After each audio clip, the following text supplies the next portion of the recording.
enviar un saludo a quien esté del otro lado escuchando esta entrevista. Mi nombre es Emilce, soy parte del CITRAREPA, el Sindicato de Base de Trabajadores de Reparto por Aplicación y también una de las organizadoras del Congreso Internacional de Trabajadores por Plataforma.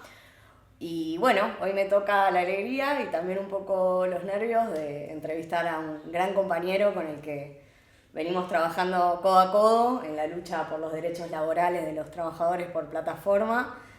Bueno, me acompaña hoy acá en esta entrevista Martín Manteca, organizador del SEIU 721 de Los Ángeles, California.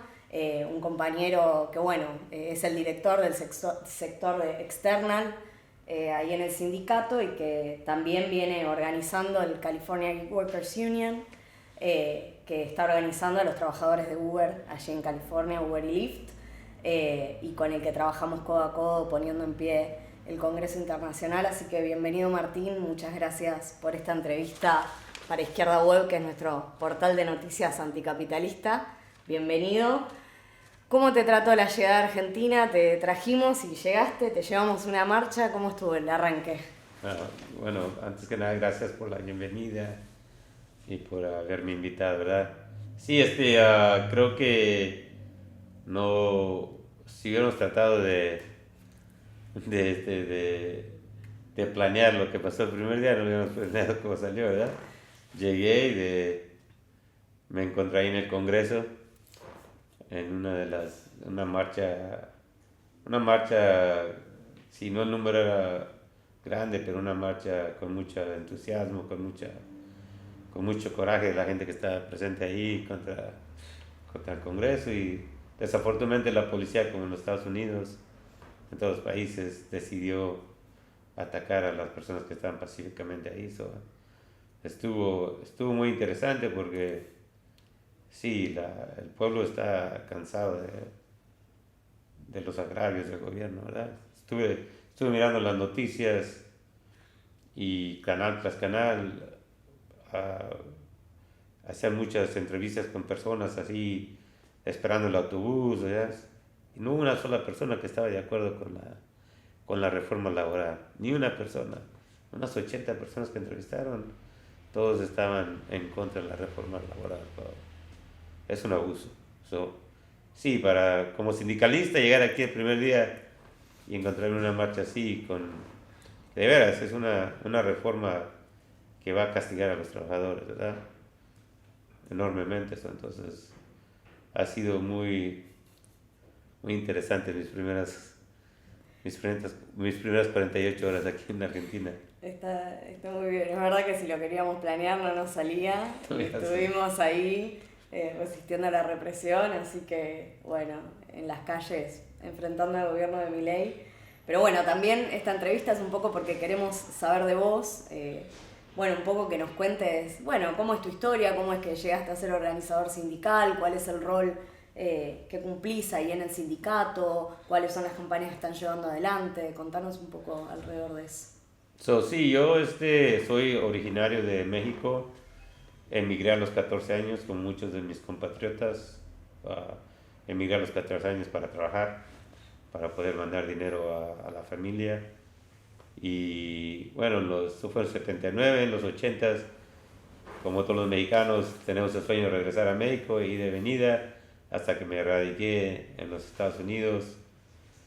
Y ya en los 90, en 1990, me contrataron como organizador en una organización, una ONG, y de ahí tuve mucho contacto con sindicatos porque venían a pedirme apoyo para las campañas y me ofrecieron trabajar con ellos en el 2001, creo que.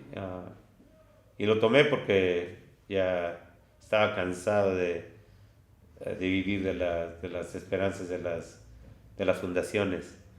Estaba muy corto el dinero ya, entonces me uní al sindicato y empecé a trabajar como la reforma migratoria, que nuestro sindicato está muy involucrado en lograr una reforma migratoria, pero empecé también a trabajar con los organizaciones de trabajadores y me enfoqué más en eso.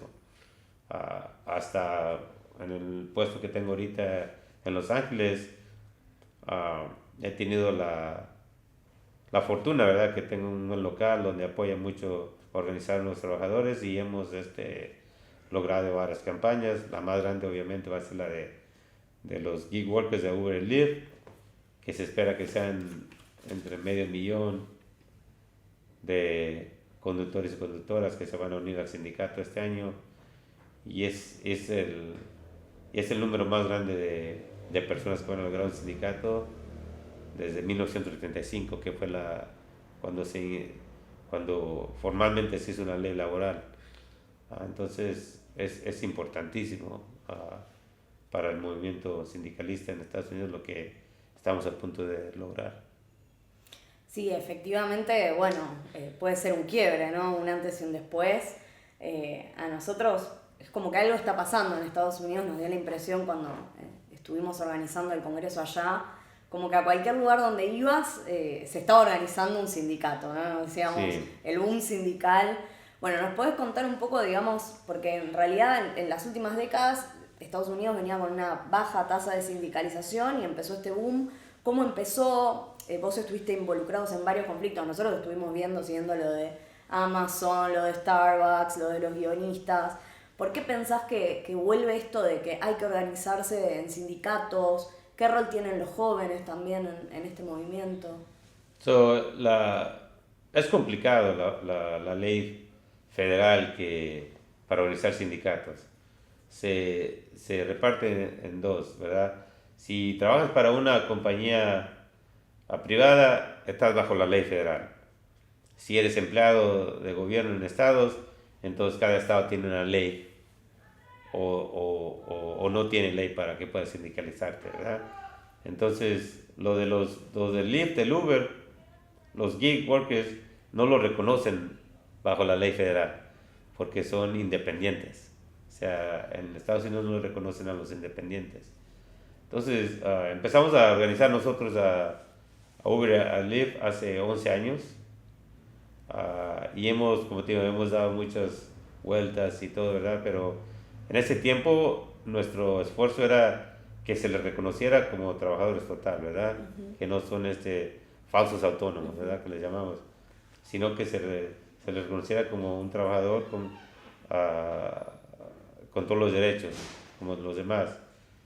Logramos una propuesta de ley, la AB5, uh-huh, que les dio el derecho en California, una ley estatal, y las compañías reaccionaron por someter, en California el poblado puede recaudar firmas y también cambiar la ley, ¿verdad? Entonces les llaman iniciativas. Las compañías surgieron a hacer redactar su propia ley, la 22, que fue la que les negó el derecho a ser reconocidos como trabajadores y se les quedó como autónomos, ¿verdad? La retamos en la corte, desafortunadamente no sé qué fuman en la corte, pero también quedaron de acuerdo con estas compañías, ¿verdad? Porque sí, si un billonario puede poner una ley que solo le dé el favor a ellos, entonces cualquier billonario puede llegar y decir... ¿Cuántos millones gastaron en esa campaña? $250 millones. Sí, yo creo que las gastaron empresas más. Directamente. Sí, es la ley más costosa del mundo, de toda la historia del mundo. Sí, 250 millones, nadie había gastado 250 millones. Nosotros gastamos, todos los sindicatos, cuando mucho gastamos 20 millones.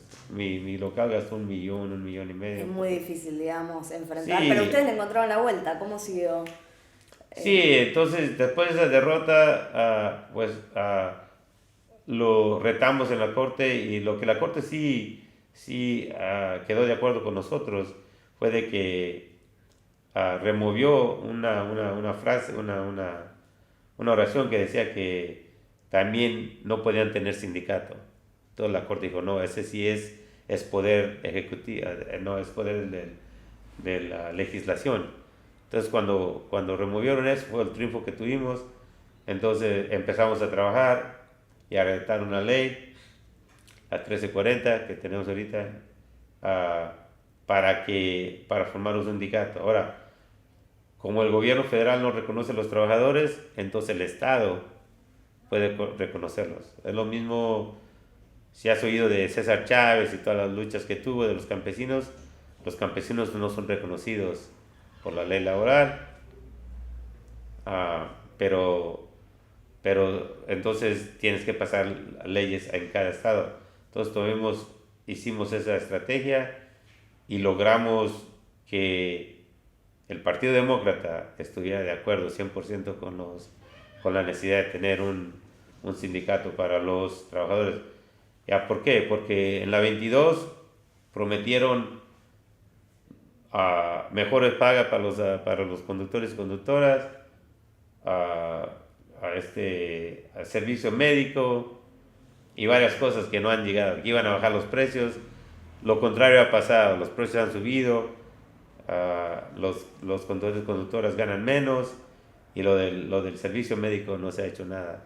Entonces, sí, los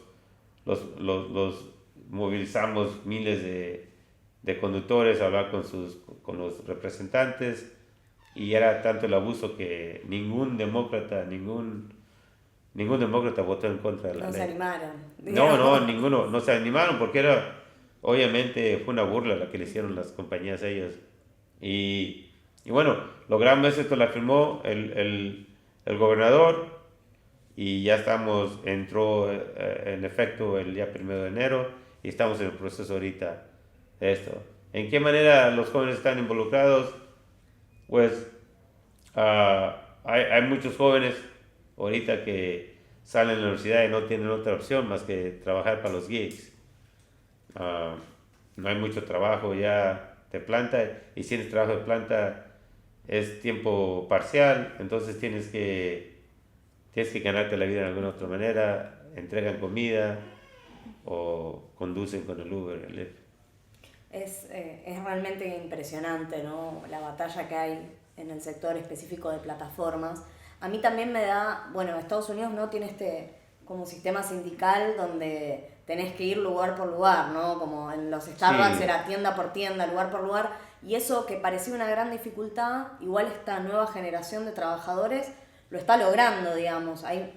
¿Qué es lo que pasa en las nuevas generaciones? Que es como cool pelear por el sindicato, que los jóvenes se involucran. ¿Por qué pensás que...? Es que el pago es una miseria. Tomamos, por ejemplo, los Starbucks, ¿verdad? Están completamente... Es una miseria lo que ganan y 3-4 horas les cancelan. Entonces ha habido mucho el acuerdo entre los jóvenes que no se puede hacer una vida así, ¿verdad? No pueden ganarse suficiente dinero, plata para poder pagar la renta, la comida y eso. Entonces es un miseria lo que están pagando ahorita. Entonces y son los trabajos que están ahorita disponibles, no hay otro trabajo, ya no están las fábricas, que es lo mucho que habla Trump, que voy a regresar a las fábricas. Pero si regresaran las fábricas, los inmigrantes trabajan en las fábricas. Un americano no se va a meter 8 horas ahí a matarse en una fábrica. Lo miro muy...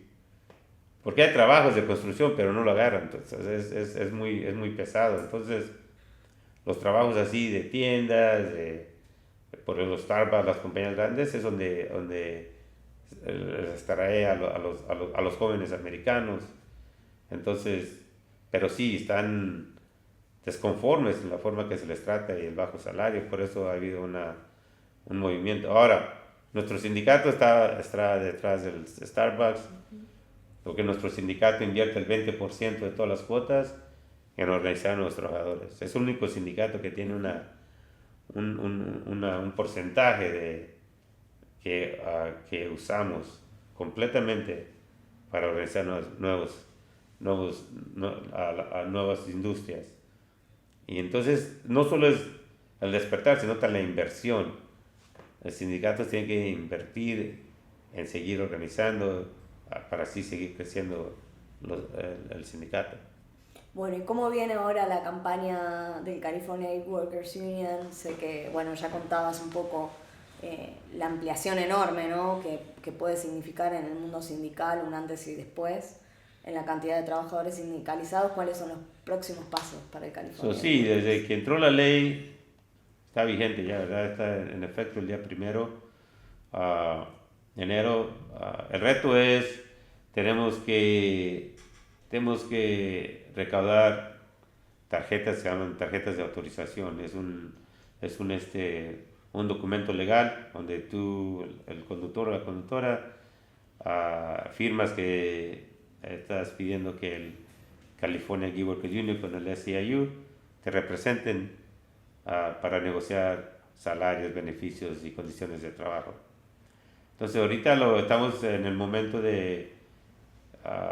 y eso es uno por uno. Uno por uno. Van a los aeropuertos uno por uno. Si son 500,000 trabajadores, 500,000. Y lo que pusimos en la ley que tiene que ser la mitad, ¿verdad? La mitad que trabajen más, ¿verdad? Los que pueden, los que se van a contar, digamos, son 250,000 los que necesitamos. Y de ahí tenemos que agarrar 10% para agarrar la firma. Necesitamos al mayo 1 necesitamos que firmen por lo menos 25,000 conductores. Nuestra meta es llegar a 40,000 para tener ahí un cojín ahí para eso, ¿verdad? Y después de eso se necesita un 30% para ser reconocidos, que espero se llegue a cabo Labor Day, el día laboral que festejamos a los sindicatos, septiembre 7. Pero vamos a necesitar uno por uno firmar de 90,000 a 100,000 conductores y conductoras. ¿Y cómo lo llevamos a cabo?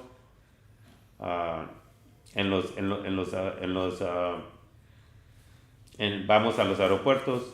Tenemos ahí donde trabajo yo, hay 6, en el sur de California hay 6 aeropuertos: San Diego, Long Beach, el LAX, el Burbank, Santana y Ontario. Y luego al norte tenemos el de San Francisco y San José. Y estamos ahí diarios. Tenemos 45 a 50 organizadores diariamente parados ahí, firmando a la gente, tocando las puertas, porque ahí están esperando, son los lotes donde están esperando que les llegue el siguiente viaje. Y mientras están ahí sentados, ahí platicamos con ellos. Ahora también tenemos las redes sociales, que lo ponemos en las redes sociales, que se unan y se unen y después les seguimos con una llamada.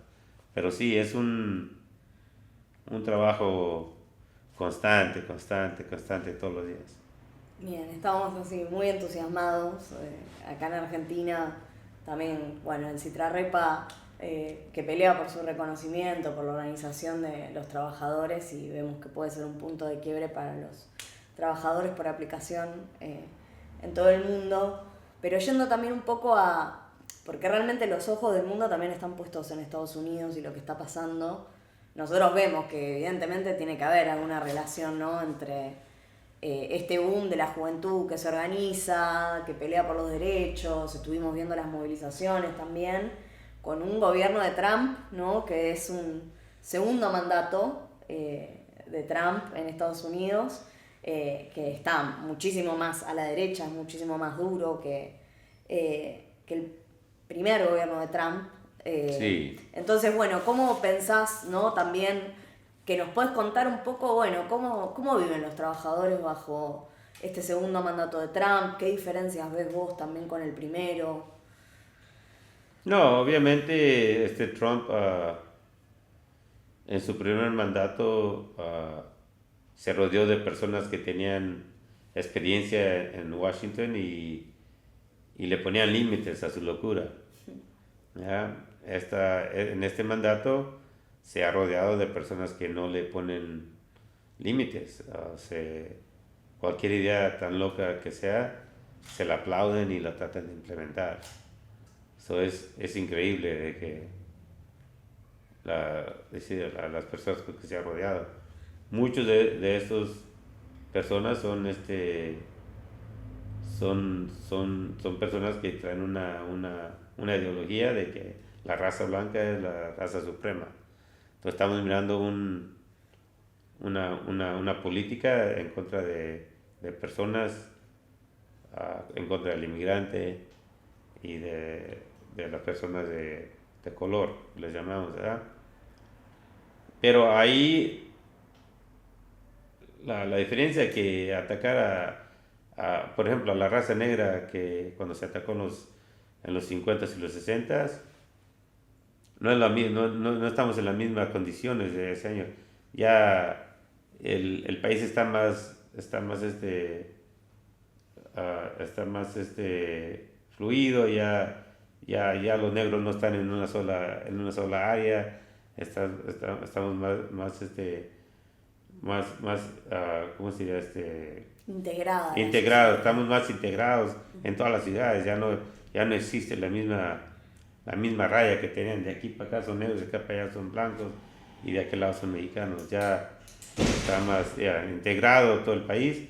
Entonces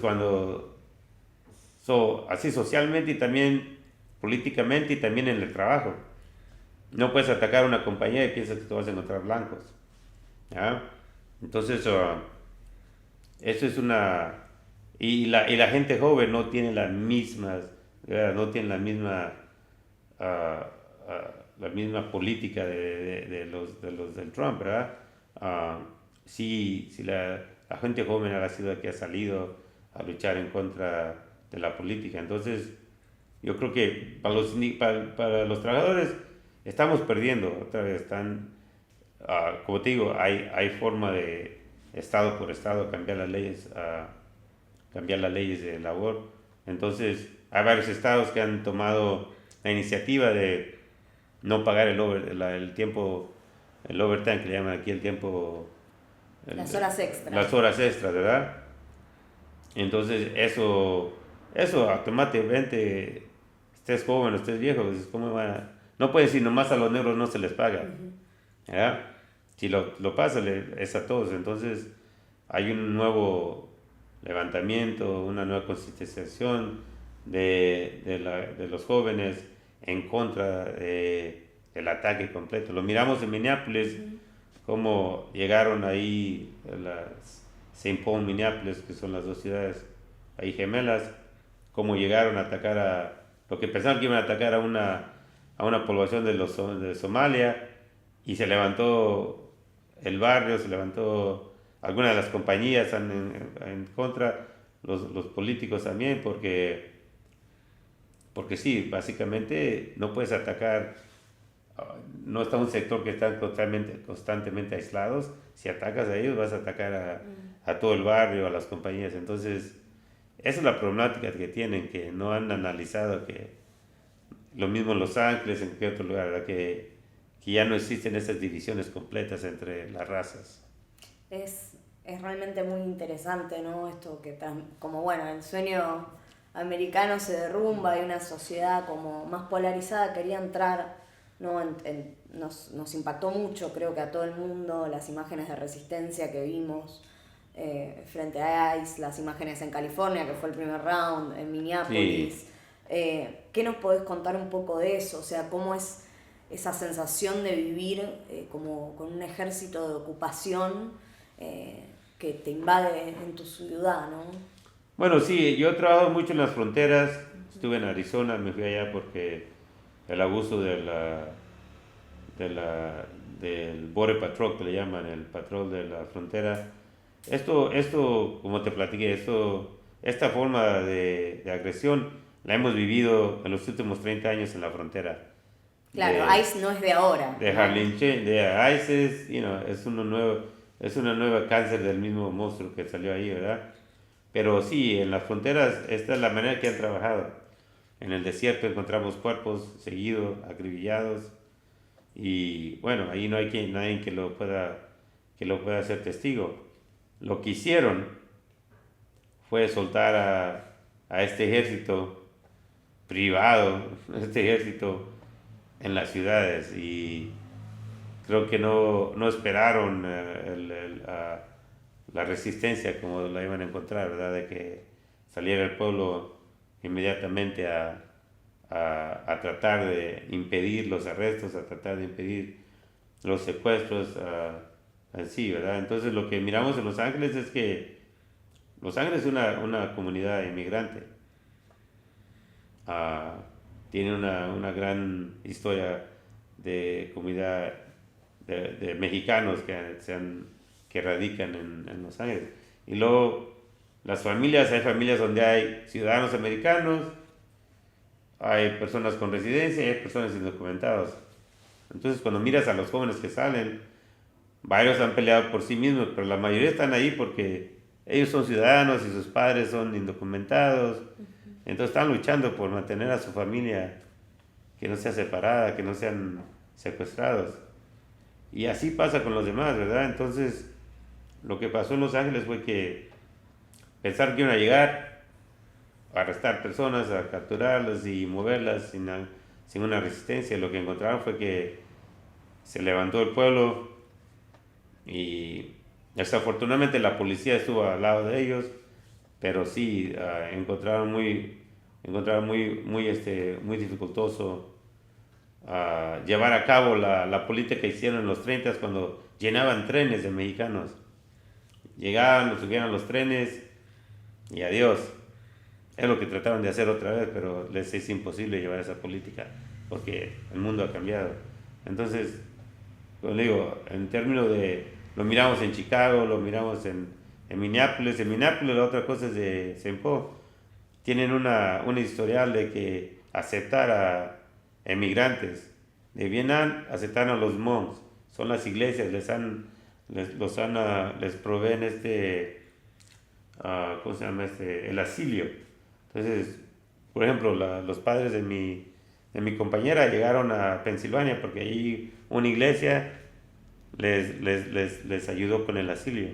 En St. Paul, Minnesota, eso es muy, las iglesias metodistas es muy trabajadora en atraer y darles asilio, especialmente en los lugares donde hay guerra, que fueron el grupo étnico de Vietnam, los Hmong, están en Minnesota, de Somalia y de varios otros países, llegan ahí y hay una cantidad enorme de refugiados, de conflictos en otros países. Entonces, ellos le dieron la bienvenida. Nadie de Somalia se iba a vivir a Minnesota por sí. Está fríísimo.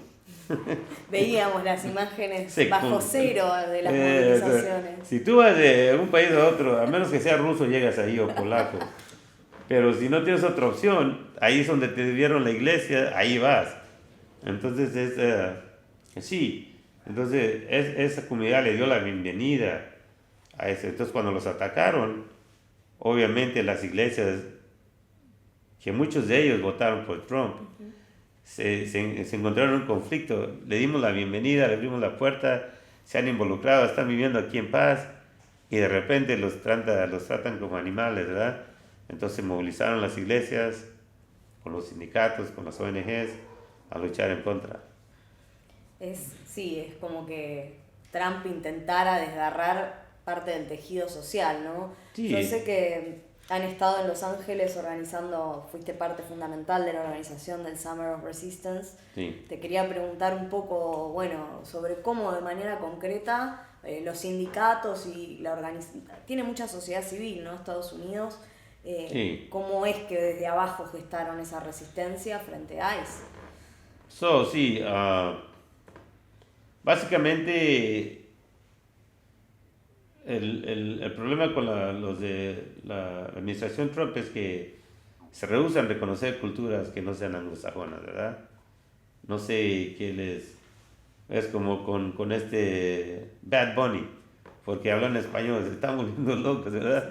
No lo pueden soportar. No pueden soportar porque canta en español. Decían que era, digamos, de otro país, Puerto Rico. Sí, Puerto Rico, ¿verdad? Entonces, o sea, el racismo no tiene lógica, ¿verdad? Entonces, es como, ¿por qué tanto odio, verdad? Entonces, la idea de lo que del verano de resistencia era de no escondernos y no estar reaccionando solo corriendo hacia a donde estaban las redadas. tenemos un equipo ahí que fuimos formando de resistencia, ¿verdad? De que observadores que le llaman, donde llega, toma la cámara y trata de identificar a la persona que está siendo secuestrada, nombre completo y fecha de nacimiento, para que así nuestros abogados los encuentren y les podamos prestar representación legal, ¿ya? Pero ese era por un lado, ese era el equipo legal. El otro equipo es que los primeros días salimos a la calle y miramos, desafortunadamente, ¿verdad? Que llevan hijas, hijos, familiares de las personas detenidas, ¿verdad? Y entonces se volvió, el primer día se volvió así, se volvió medio violento porque te van a llevar a tu papá y tu mamá, ¿qué vas a hacer, verdad? Si miras el FBI, ahí el FBI, todo, miras miras tanques que no los habíamos visto en la ciudad, tanques es totalmente disruptivo. Sí, tanques del FBI entrando ahí, dices tú, bueno, ¿qué está pasando, verdad? Entonces la idea era de tomar la iniciativa de formar, de tener una resistencia constante donde podríamos estar cerca de la cárcel, cerca del Palacio de Gobierno y de la Corte, y no dejarles que actuaran sin oposición desde el punto de entrada, ¿verdad? Y también formar un espacio donde podría haber entrenamientos para las personas que se quieran involucrar, también unos diálogos en términos de qué es lo que se está llevando a cabo, abrirle las puertas a los músicos, a los artistas, a los escritores, así, a las diferentes personas y muchas veces a personas en sí, de cada día, llegaban señoras ahí con comida que querían contribuir. Era la manera, no van a salir a luchar, pero llegaban con comida, llegaban con cosas simples, pero quieren estar unidos ahí Entonces, creamos un espacio donde también si las sedes de televisoras, los reporteros podían llegar ahí y hablar con una persona y enterarse cuál era el propósito y cómo podríamos luchar contra Trump. Y abandonaron Los Ángeles porque les costó mucho. Siguen ahí, pero ahora, antes se bajaban y tomaban una esquina por una hora. Ahora se bajan, menos de 10 segundos hacen sus arrestos. Yo sé que siguen secuestrando personas, pero no les hemos dado la opción a secuestrar cientos de personas por parada. Y es donde están ahorita. Yo sé que están tratando de reafinar su programa, el gobierno de Trump, pero sí, les hemos negado levantar a 500 personas de solo lugar. Lo han hecho en unas fábricas, pero en eso hemos logrado darles un parón, porque entonces arrestan a quien sea, vendedores de lotes y esto, y es una contradicción de lo que están diciendo. ¿Dónde se instalaron durante esos días? ¿Cuántos días estuvieron? Hay un lugar muy histórico que se llama Placito Olvera, es el centro de Los Ángeles, es el primer lugar, ya digamos, después no de los indígenas, pero es el primer lugar donde los mexicanos y los españoles llegaron, establecieron el pueblo de Los Ángeles, es el nacimiento del pueblo de Los Ángeles, y es ahí donde la comunidad latina, mexicana y de otros países lo identifican como un lugar histórico que nos pertenece. La cárcel está a 2 cuadras. Entonces estaban usando el Pasito Olvera para estacionar sus automóviles, para empezar las redadas, y fuimos y les quitamos el espacio ahí. ¿Cuántos días estuvieron en Pasito Olvera? 30 días. En acampe, digamos, con actividades todo el día. Todos los días, en campo ahí, 30 días. Llegamos a las 7 de la mañana, 6 de la mañana ponían las carpas, hasta las 8 de la noche tomaban las carpas, 30 días. Impresionante, Martín. Y te quería preguntar, ¿no? Porque, bueno, charlábamos, ¿no? De esto, bueno, ICE funcionaba como una border patrol, no empieza con Trump, pero es evidente que está tomando un nuevo color, ¿no? En las manos de Trump. ¿Cómo definirías vos ICE? ¿Qué es ICE para vos? ¿Qué te parece, qué rol cumple, ¿no? Bajo el mandato de Trump? Sí, ICE me recuerda al gobierno mexicano, le llamamos los judiciales. Es un equipo, es una Fuerza Armada federal. O sea, no tiene restricción en cualquier estado. O sea, es federal y es nueva. Ha estado por tiempo, ¿verdad? Pero ahorita la forma que han reclutado, o sea, la mayoría tienen menos de un año trabajando ahí. Han reclutado de muchos de los racistas, ¿verdad? Y de personas desempleadas, que no tienen tienen una noción política muy diferente a lo que es Estados Unidos. Hay personas blancas que están completamente en contra de la nueva realidad de América, que es un país multirracial, que no va a volver a ser completamente, que no ha sido liderado solo por gentes blancas, y que día a día se va desarrollando más en multirracial, ¿verdad? La juventud no tiene la misma percepción, el racismo contra la gente de color, o sea, se han integrado uno al otro, ¿verdad? Entonces hay un sector de la población blanca que rechaza los adelantos de los 60, de los 70, y están tratando es un esfuerzo, y ese es el mecanismo de volver a los 50, a los 60, ¿verdad? Donde hay represión contra ciertas comunidades. Ya que no tienes que tener ninguna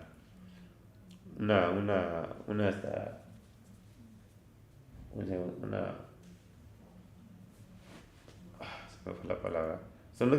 O sea, sin razón alguna, que no tienes ni razón. Sin razón alguna llegas y atacas a una comunidad completamente inesperada, y es lo que está haciendo AES, ¿verdad?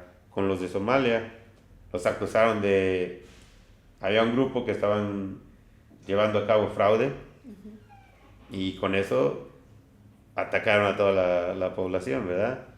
Digamos. Como que usan el prejuicio Sí, para... sí, todos, si uno es culpable, todos son culpables, ¿verdad?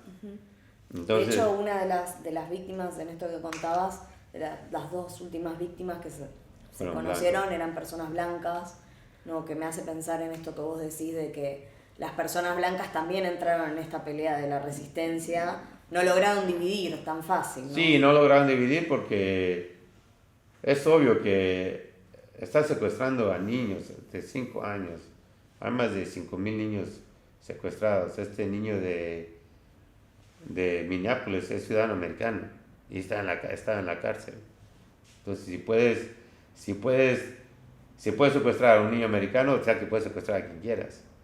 Entonces, yo creo que esa es la nueva realidad también de los americanos, de que la gente blanca, que ¿qué les va a parar entonces secuestrarnos a nosotros, ¿verdad? Como lo de la Antifa, ¿verdad? Que lo nombraron terrorista, que no existe, ¿verdad?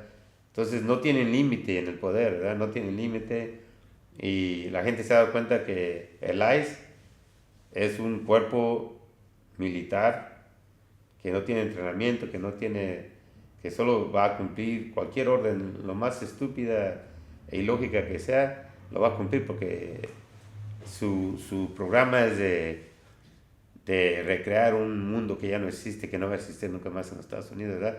Que es en los 50 y 60, donde los blancos estaban al cargo del país. Y yo veía en estas imágenes, ¿no? También los peligros que implica, ¿no? Porque estas imágenes de tipos que no se identifican, que van con vehículos sin matrícula, Bueno, ¿qué rol ahí también ves con el gobierno de Trump, ¿no? En este cambio que hay con ICE? No, digo, hablo como nacional mexicano, ¿verdad? Dice, te secuestran en México, te secuestran en Estados Unidos. No tenemos a dónde ir, ¿verdad? Es una tristeza, ¿verdad? Muchos de mis compatriotas de Centroamérica, los secuestros son a diario. Entonces, han tomado la muestra de los gobiernos de Centroamérica y de México de cómo desaparecer a personas, ¿verdad? Y es la política que traen, ¿verdad? Pero obviamente, como he dicho, ¿verdad? Hay todavía un poquito más de independencia que está desapareciendo en la rama judicial, donde todavía unos jueces se le han enfrentado a decir, no, esto es contra la Constitución, obviamente. Hemos perdido varias batallas, pero hemos ganado varias, ¿verdad? Pero hay un poquito de libertad ahí con lo judicial, de que le han puesto un poco de paro, pero sí, obviamente están buscando una guerra racial, están buscando un conflicto entre razas en los Estados Unidos y se han encontrado que el conflicto es entre ICE y la población. Les falló la teoría a ellos, ¿verdad? Entonces, esperaban que los vecinos blancos salieran y apuntaran a los indocumentados. Los entregaron. Yeah. Y se encontraron que hay varios que han hecho eso, pero se encontraron que la mayoría han salido y le han podido tratar, le han puesto un paro a las acciones de ICE. ¿Y de qué manera? Fueron realmente impresionantes. ¿Cómo pensás que sigue esto con ICE? ¿Esto va a seguir? ¿Cómo está la situación ahora?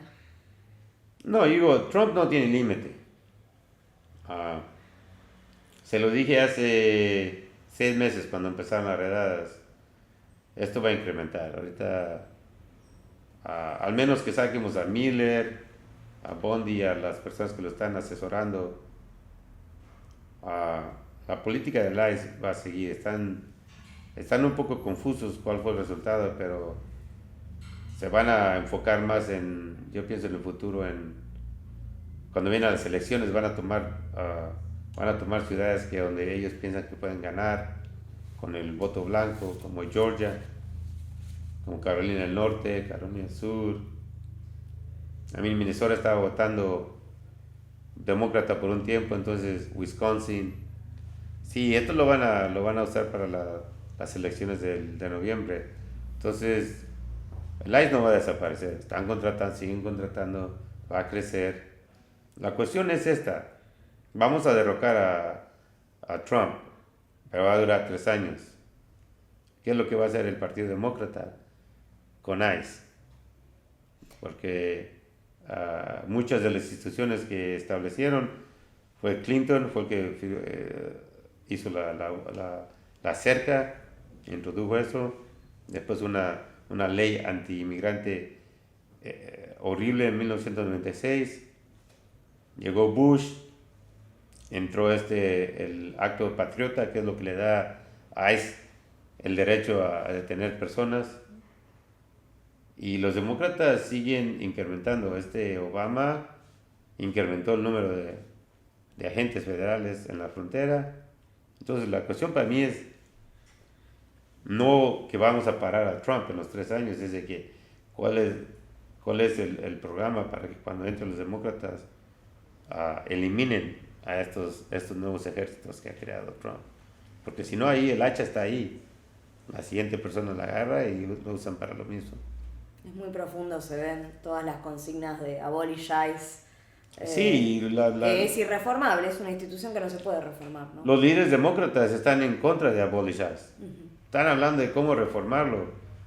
Pero ¿cómo se reformar a alguien que secuestra?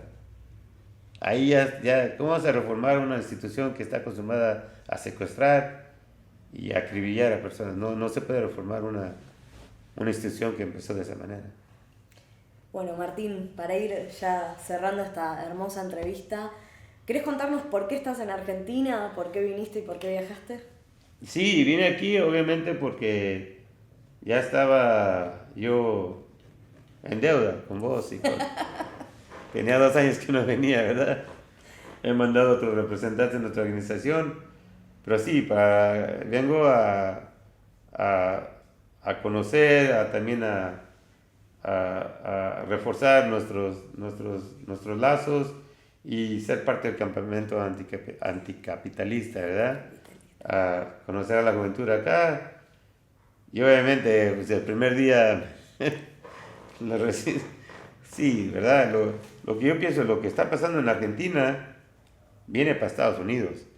Son los mismos, Milei se la pasa ya Es el media, mini Trump, ya la mascota. va y viene, ¿verdad? Entonces, esta reforma laboral la van a querer adoptar en los Estados Unidos. Eso que ni qué, ¿verdad? Entonces, tenemos que tener una buena, tengo que reforzar los lazos porque lo que está pasando aquí, yo miro el peligro de que van a tratar de usar las mismas leyes para delimitar a los trabajadores y desgraciadamente no sé cuántos más billones de dólares necesitan estos billonarios, pero para que se vuelvan más billonarios, ya es imposible, ¿verdad? Ya tienen suficiente para morir 10 veces y no. Entonces, sí, yo miro que Argentina es uno de los lugares donde lo están usando como un laboratorio de las empresas, a ver qué tanto le puedes exprimir al pueblo antes que se levanten. Es muy interesante el concepto de laboratorio. Y bueno, yendo más a lo internacional, también cómo nos puedes contar un poco cómo sigue la pelea internacional de los trabajadores frente a las nuevas formas de explotación por app, frente a los nuevos gobiernos de extrema derecha, como Trump, como Milei, ¿qué tenemos en agenda? Bueno, en el ámbito internacional, pues las compañías de Uber, la uberización es internacional, es mundial. Entonces, esta nueva forma de trabajo precarizado no solo nos afecta a un país, les afecta a todos los países, han entrado a todos los países. Lo miramos en los papeles de Uber que llamaban los que se descubrió allá en Europa, donde sistemáticamente las compañías fueron país por país extorsionando a los políticos para que declararan a los trabajadores falsos autónomos y cómo han explotado al resto del mundo. Entonces, en términos a nivel internacional, estamos trabajando con diferentes países en Europa, Asia, en Latinoamérica, tratando de formar un sistema, una asociación internacional donde podamos aprender uno de los otros y también prestar herramientas y apoyar a lugares donde necesiten apoyo, ya sea económico, ya sea de conocimiento, pero el propósito es de que levantarse contra Uber a nivel mundial, porque está explotando en todos los países constantemente día a día. ¿Cuándo se viene el próximo Congreso Internacional de Trabajadores por Plataforma, Martín? El siguiente congreso llega el día 11 de mayo al 13 de mayo en la ciudad de Los Ángeles otra vez. Y esperamos tener unos 15 a 20 países presentes, incluyendo una buena delegación aquí de Argentina, Ahí estaremos. donde podemos intercambiar y conocer cuáles son los cambios que han llevado a cabo y también trabajar con los países que no han logrado algún cambio. Pero bueno, la meta es de seguir organizando país tras país y luchar contra esta uberización internacional. Buenísimo, Martín. Bueno, muchas gracias por compartirnos todas estas experiencias. ¿Te gustaría agregar algo más antes de que terminemos? No, muchas gracias por la bienvenida. Bueno, Y gracias aquí a los jóvenes de la universidad. Están los compañeros de Nuevo SEDA ahí atrás y las compañeras, atrás de cámara. Les agradecemos ahí en la pelea por la educación pública, de la cual también formamos parte. Y que bueno, también agradecerte nuevamente, Martín, que seguimos muy de cerca todo lo que está pasando en Estados Unidos, que venimos trabajando codo a codo en fortalecer esos lazos internacionales. Y bueno, terminamos esta entrevista acá. Síganos para más noticias anticapitalistas en Izquierda Web, FACAIS. Y bueno, nos vemos en el campamento anticapitalista.